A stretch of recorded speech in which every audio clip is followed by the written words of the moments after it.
Hello everyone, this is Neha and I hope you are all doing so great in your studies. So इस video में हम करने वाले हैं फिर से टाइम एंड वर्क के questions. So without wasting any time please like share and subscribe and now let's move to the first question. A and B together can complete 50% of the work in 45 days. अगर 50% of the work 45 days में हो रहा है तो total work कितने में होगा? 90 days में, क्योंकि 55% की 50 की फ्रैक्शन होती है 1/2। ठीक है, 1 यूनिट और वर्क हो रहा है 45 डेज में तो 2 यूनिट होगा 90 डेज में। वैसे ही B and C together can complete 80% of the work in 56 days. 80% की फ्रैक्शन 4/5।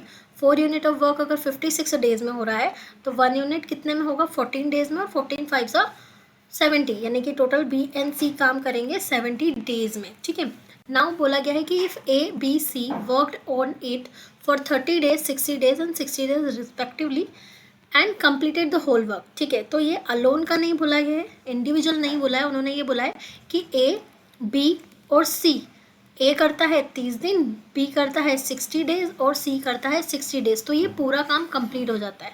ठीक है, ये बोला गया है।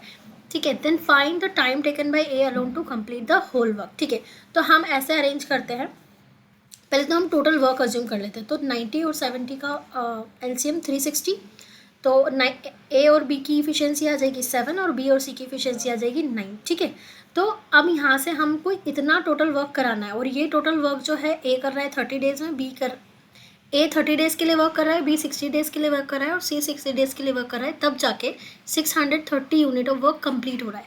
तो हम इसको ऐसे अरेंज करते हैं कि फर्स्ट ट्रेंच में हम करवा लेते हैं ए और बी से 30 डेज काम। ठीक है, तो ए और बी दोनों 30 डेज काम करेंगे, फिर बी का 30 डेज और बचेगा तो बी और सी से भी 30 डेज काम करवा लेते हैं, फिर बाद में सी अलोन का 30 डेज बचेगा, सी का 30 डेज, तो ऐसे करके हम काम करवा लेते हैं इससे 360 यूनिट।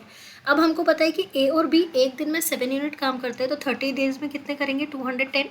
वैसे ही बी और सी 9 यूनिट काम करते हैं, तो 30 डेज में कितना करेंगे?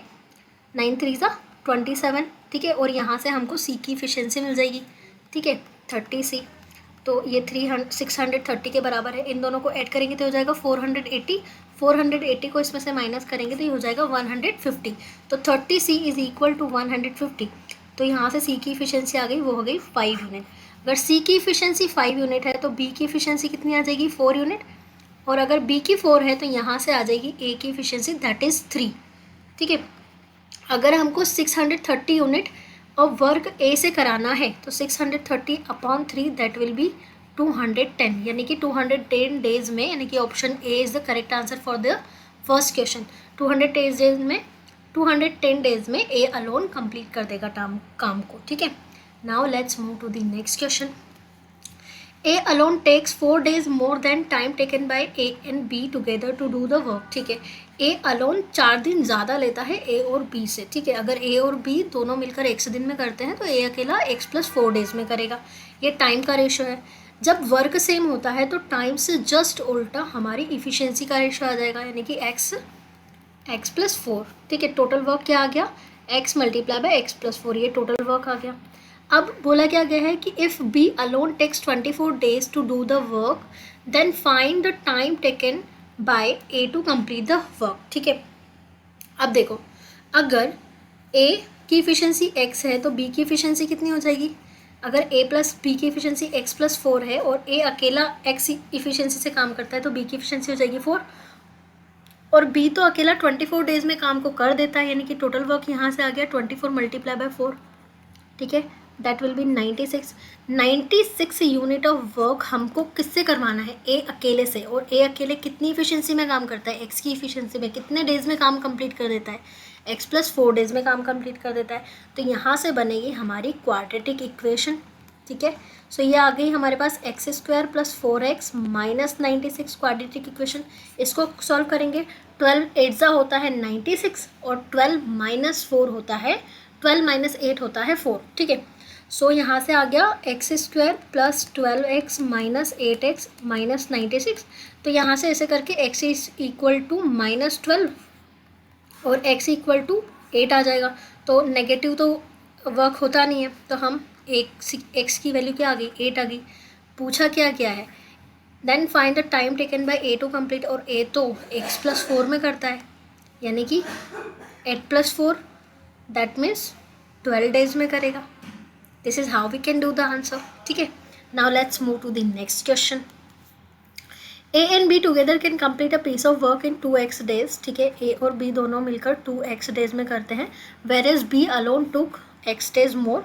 बी अलोन अकेला, ए प्लस बी दोनों मिलकर 2x में करते हैं. बी अकेला 3x लेता है, x से ज़्यादा तो 3x डेज लेगा.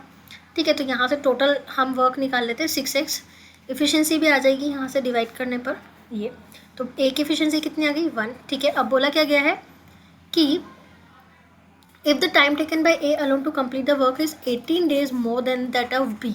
ठीक है, सो अगर ए की इफ़िशियंसी 2:1 है तो टाइम कितना लेंगे 1:2. अभी मैंने बोला टाइम से इन्वर्स होती है रेशियो इफ़िशियंसी की. सो 1:2 टाइम आ गया. अब बोला क्या गया है कि 18 डेज ज़्यादा ले रहा है ए, तो 1 यूनिट की वैल्यू 18 आ गई है ना. अब 18 डेज ज़्यादा ले रहा है, पूछा क्या है find the value of x. ठीक है, 18 यूनिट ऑफ वर्क अगर हम किसी से कराएंगे 3 डेज में.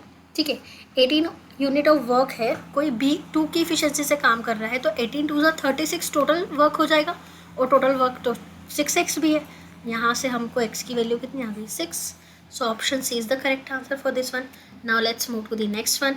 ए can complete a piece of work in 20 days. ठीक है, while B can complete it in 3/5 of the time taken by A. ठीक है, A ने 20 डेज लिया तो B उसको 3/5 में कर देगा, यानी कि 3/5 of 20 that will be 12 days. ठीक है, B 12 डेज में काम कर देगा. पूछा क्या गया है कि in how many days A and B together can then complete the work. ठीक है, सो अगर A 20 डेज में करता है, B 12 डेज में करता है, तो टोटल इनका हम ले लेते हैं टोटल वर्क 60. तो ये A 3 यूनिट वर्क करता है और B 5 यूनिट वर्क करता है, दोनों मिलकर 8 यूनिट वर्क करते हैं.